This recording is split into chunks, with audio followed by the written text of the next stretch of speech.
Good morning, or depending on when you're watching this, good afternoon, good evening, or good night. My name's Ross, and as always told out of Voice of Radio.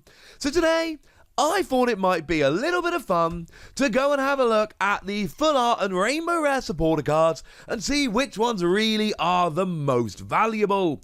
Now, like we tend to do here, we are using the buy prices from a Japanese store over on Twitter. So the usual rules apply. Number one, these are buy prices. The prices that will actually be sold for are more expensive.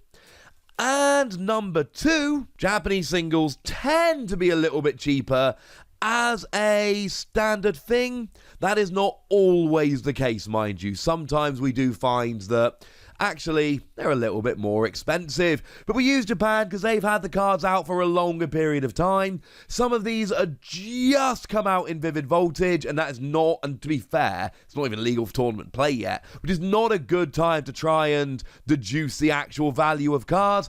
Better to look in Japan where they've been out a little while. So we might as well start off with the most expensive of them, and it shouldn't surprise you even a little bit to know it's Marnie. Marnie is coming in. Marnie is being bought for 8,000 yen. Now, if we're looking at that in terms of other currencies, for those of you that don't necessarily think in Japanese yen, I don't blame you. We're talking somewhere in the region of £77.58. Pretty expensive card. Now, the good news is, of course, that because these cards have been out for a little while, we can look at an English price as well. This is generally coming in as about a $35 card over here. Now, the interesting thing, and this is one of the things that really piqued my interest and made me want to do a video on this, if we look at the Rainbow Rare Marnie, it's coming in at 6,500 yen. We're talking about £47 or about $63. Now, what's interesting about that is that the Rainbow Rares are rarer. But this is a trend that we do see going through the supporter cards, and it seems to be the same in Europe, US, etc. as it is over in Japan. These full arts command a higher price than the Rainbow Rares, despite the fact that they are, well, not as rare. They're just better. And I think with the full art supporters, people really like the artwork, and you just do not see that well enough, good enough as well, call it how you will, on these Rainbow Rares. I mean, over here, the Hyper Rare Marnie, the Rainbow Rare, is generally coming in at about a $30 card. And like I say, we're talking less than the full art Marnie. It's a little bit weird, don't you think? Why is Marnie the most expensive of them? Because Marnie is a phenomenal card that sees play in basically every deck as a shuffle draw / little bit of disruption supporter. And also because Marnie is a spectacularly popular character, do not expect this to change anytime soon. And speaking of things that we probably could have expected, in at number 2, just behind, we've got Skylar coming in here with a 7,000 yen, and actually both prints here are being bought for 7,000 yen. You're talking $67 or about £51 here. And this interests me a little bit because Skylar, well, there's the two full arts, but it's generally accepted, at least it always was before, that the Skylar from Breakpoint was the more sought after card. But apparently not. I mean, if we look at English prices, the Skylar from Boundaries Crossed generally comes in at about a $30 card, and the one from Breakpoint comes in at about $25. So again, we do see more examples here of cards being more expensive over in Japan. And that's a bit weird to me. But hey-ho. Skylar, very, very popular character. The card, for what it's worth, really does not see much play. It used to when it first came round in Boundaries Crossed. It saw quite a lot of play. Recently, Skylar has seen, very little to no play, and yet it remains purely because of the popularity of the character. Now, in at number 3, and this is one again that we probably should have expected to be high up, though a big drop off in terms of price. We're paying about 4,000 yen for Boss's Orders. So 4,000 yen, we're talking in the region of about $39 or £29. If you want a little bit of a comparison, the Rainbow Rare is coming in just a tad under at 38,000 yen. Now, this is another one that we can actually take a nice look at, and it's generally around a $30 card over here, as both the Rainbow Rare or the Full Art. And Boss's Orders, I mean, you've got Giovanni there. People like Giovanni. You got a Gen 1 gym leader, boss of Team Rocket. We've got a popular character, but this is also a phenomenal card in terms of playability. It's the gusting we see at the moment. And the thing is that we all play Boss's Orders in our deck. Like, unless you're playing a deck like, I mean, Welder decks would be a nice example. Welder decks need to play Welder almost every turn to attach extra energy while drawing cards, which means supporter gusting like Boss's Orders is just not an option. But even in those decks that are relying pretty much entirely on Welder, you still see a one-off Boss's Orders in most of them, which is super strange. Except it's not, it's that good a card. So this is another one we should expect to be pretty high up.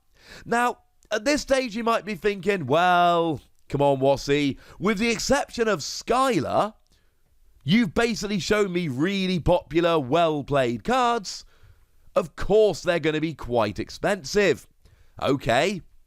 Explain to me, if you would please, Sonia. Sonia comes in as a full art being bought over in Japan for 3,000 yen. So you're talking about 29 US dollars or about 22 Great British pounds sterling. And that is a pretty expensive card for a supporter that sees next to no play. You'll see it pop up in the odd deck here or there. It searches a little bit of energy or some basic Pokémon, but it's not a particularly great card that sees a huge amount of play. But again, Sonia is a popular character. I've seen a lot of Sonia cosplay peeking up on Twitter, Facebook, and all of that since Sword and Shield came out, and that's pretty much our explanation here. One thing I do find very interesting, outside of Japan, we generally see Sonia, the Rainbow Rare, is about a $30 card, and the Full Art as a $20 card. So this is a rare exception where the Rainbow Rare is a bit more expensive. I wouldn't read too much into that. The trend as a whole is that the Rainbow Rares are either a little bit cheaper or roughly the same price. And prices fluctuate all the time, so I wouldn't worry too much.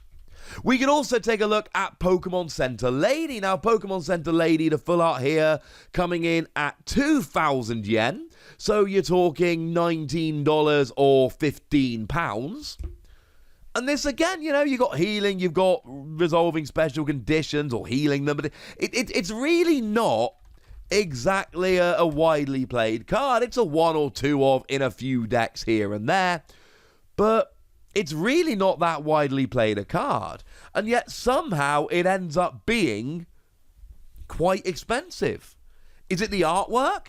Do we like the artwork? Do we all have these really fond memories of going to the Pokemon centers to heal our Pokemon over and over and over again as we played through the video games? Maybe. For what it's worth, this is about a $20 card over here. But again, you're talking Vivid Voltage cards, so that is not a stable price. We don't really know what it's going to do over here yet. It's too gosh darned early. But we can say that Pokemon Center Lady is pretty gosh darned expensive.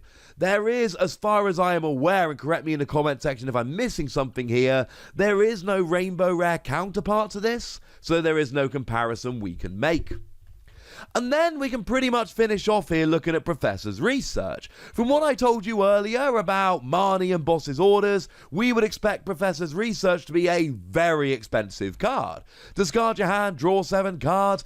It is a 4 of in the vast majority of decks. Again, the only decks that really don't are decks that play Welder, and sometimes decks that, maybe Stage 2 decks, that just cannot afford to discard too many resources. And yet, it comes in at 1,800 yen. Not a terribly cheap card, but you're talking $17 or £13. You're talking less than half of Boss's orders. You're talking nowhere near, less than a quarter of Marnie. Which is weird, because it sees so much play. And the answer is, I don't know. Maybe we are all just content. Maybe when it comes to Professor's research, we don't feel the need to be playing the fancy full art version. I mean, both the full art and the Rainbow Rare over here are about $15 cards. This is not a terribly expensive card, despite the fact that it is one of the, if not the best supporter card in the game. But maybe we don't like the art as much. Maybe we don't like the character as much. Maybe for this card we're just willing to play regular rare or holo versions. For what it's worth, the Rainbow Rare comes in at 1,400 yen. Either way, ladies and gentlemen, it's a little bit odd. But there we go. If you were wondering about the most expensive supporter cards and why the full arts are more expensive than Rainbow Rares, or maybe you didn't know that, but you do now, hopefully this has given you what you needed. But as always, I would love to hear from you lovely ladies and gentlemen about anything featured in here, what your favourite supporters are, which ones you've paid over the odds for, etc. So let me know in the comment section. Go nuts! Be nice! And then make sure you like this video, subscribe to this channel, follow me on Twitter at TheWasi, and Twitch for some live action at twitch.tv/PTCG Radio. If you want to support the channel, get some bonus podcasts and all that good stuff, head on over to patreon.com/PTCG Radio, where you can do exactly that. But by far the most important thing as always, look after yourselves till next time, would ya? Thank you very much for watching. My name's Ross, and you've been watching PTCG Radio.